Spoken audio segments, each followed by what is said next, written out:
राधे राधे, हरे कृष्ण। आप सभी का दिन शुभ हो। आज दिनांक है 12 अक्टूबर और दिन है रविवार और आज कार्तिक मास के कृष्ण पक्ष की षष्ठी तिथि है।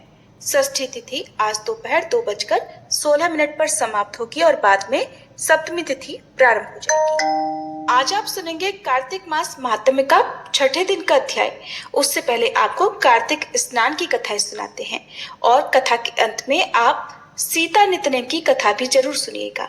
अब सुनिए कार्तिक मास की तारा भोजन की कहानी। एक बार की बात है, किसी नगर में एक साहूकार था और उसकी एक बहू तारा भोजन करती थी। एक दिन उसने अपनी सास को कहानी सुनाने को कहा तो सास ने मना कर दिया और बोली कि मुझे अभी अपनी पूजा करनी है।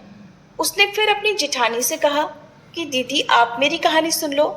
उसने भी मना करते हुए कहा कि मुझे तो अभी भोजन बनाना है। फिर उसने अपनी देवरानी से कहानी सुनने को कहा। उसने भी बहाना बना दिया कि मुझे बच्चों को देखना है। तब उसने फिर अपनी ननद को कहानी सुनने के लिए कहा। उसने भी मना कर दिया। बोली कि मेरी ससुराल से मेरा बुलावा आ गया है और मुझे जाने की तैयारियां करनी है। अब वह राजा के पास भी गई। बोली कि महाराज आप ही मेरी कहानी सुन लो। तो राजा ने कहा मुझे तो व्यापार देखना है, कहानी सुनने का समय नहीं है मेरे पास। अब तो वह अपनी पड़ोसन के पास गई और जाकर उससे बोली कि आप ही मेरी कहानी सुन लो। पड़ोसन कहानी सुनने के लिए तैयार हो गई। तब उसने कहानी कही। पड़ोसन ने खूब ध्यान से कहानी सुनी और हुंकारा भरा।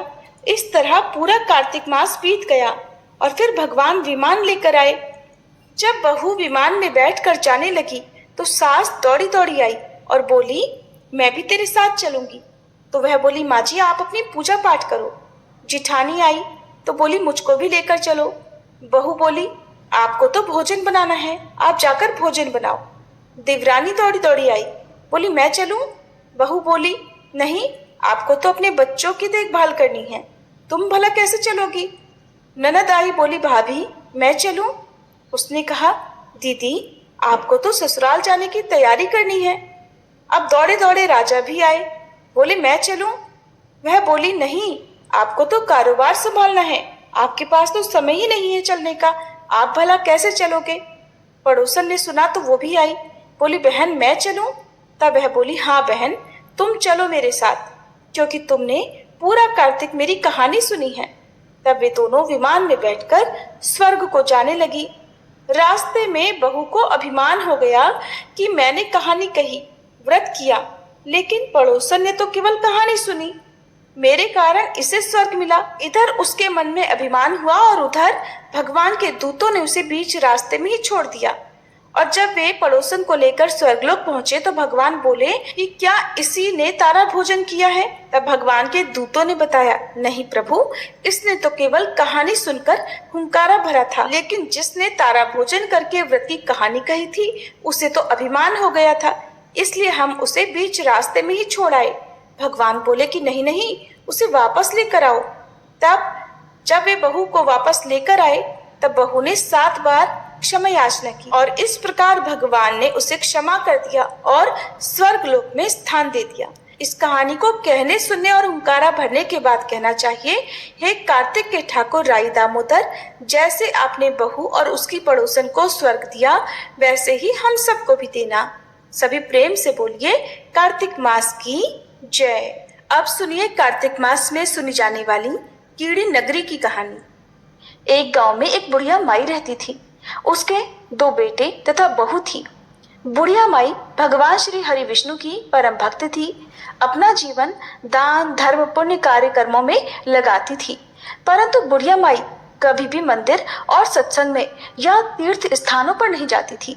एक बार गांव में भागवत कथा हो रही थी। बेटे ने कहा माँ आप सारा दिन घर में रहती हैं, आप मंदिर में भागवत कथा सुनने क्यों नहीं जाती। बुढ़िया माई ने बेटे का मन रखने के लिए कह दिया कि आज जाऊंगी, परंतु नहीं गई। ऐसा करते करते 6 दिन निकल गए। बुढ़िया माई के बेटे ने कहा माँ आज अंतिम दिन है, आज तो कथा सुनने आपको जाना ही पड़ेगा। सारा दिन घर का काम करके बुढ़िया माई ने जाते जाते इतनी देर कर दी कि अंतिम दिन की भागवत कथा भी समाप्त हो गई। भगवान श्री हरि विष्णु सन्यासी का रूप धारण करके बुढ़िया माई के पास आए और बोले, बुढ़िया माई, तुम कहाँ जा रही हो? बुढ़िया माई ने कहा, मैं भागवत कथा सुनने जा रही हूँ। तब सन्यासी रूपधारी भगवान श्री हरि विष्णु ने कहा कि अब इतनी देर से क्यों जा रही हो? वहां तो अब कथा समाप्त हो गई, अब वहां जाकर क्या करोगी? तब बुढ़िया माई ने कहा, अब घर से निकली हूँ तो जाकर ही आऊंगी।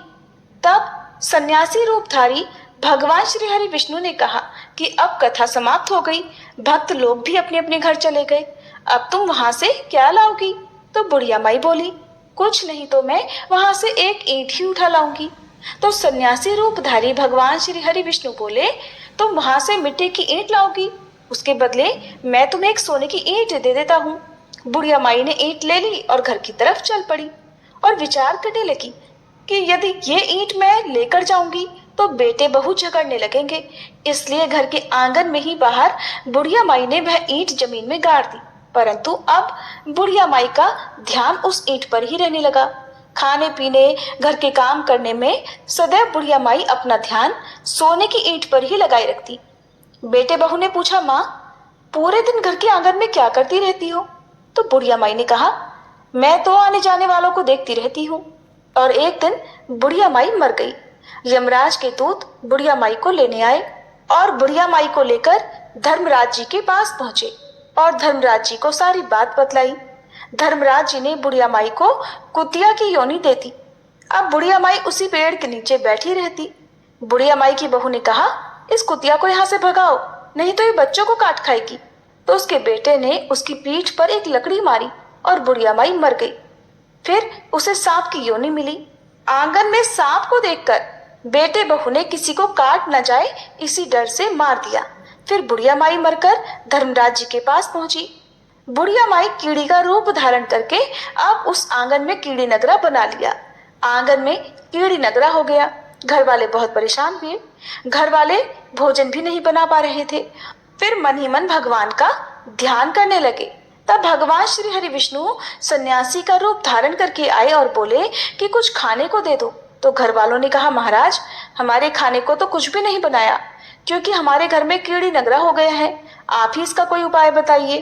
तब महाराज जी ने आंगन में खोदा और सोने की 2 ईंट निकाली और दोनों बेटों को दे दी और कहा, तुम्हारी माँ के नाम से दान पुण्य करना, धर्मशाला बनवाना, स्कूल बनवाना, प्याऊ लगवाना, गौशाला में गाय के चारे खाने की व्यवस्था करना। परंतु दोनों बेटे तो आपस में झगड़ने लगे कि तू दान कर।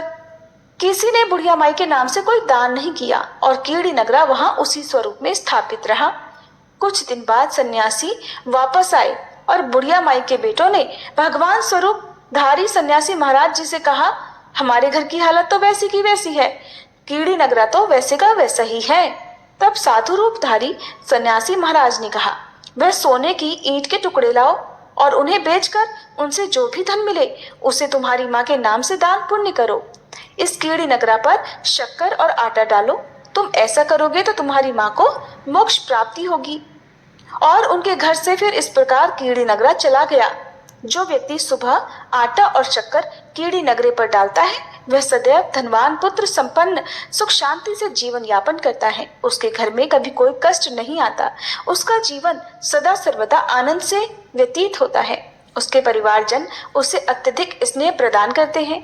कीड़ी नगरी प्रतिदिन सींचने से जुड़ी कहानी सुनने से, दान पुण्य व धर्म कार्यों में रुचि लगाने से जीवन उत्तम हो जाता है।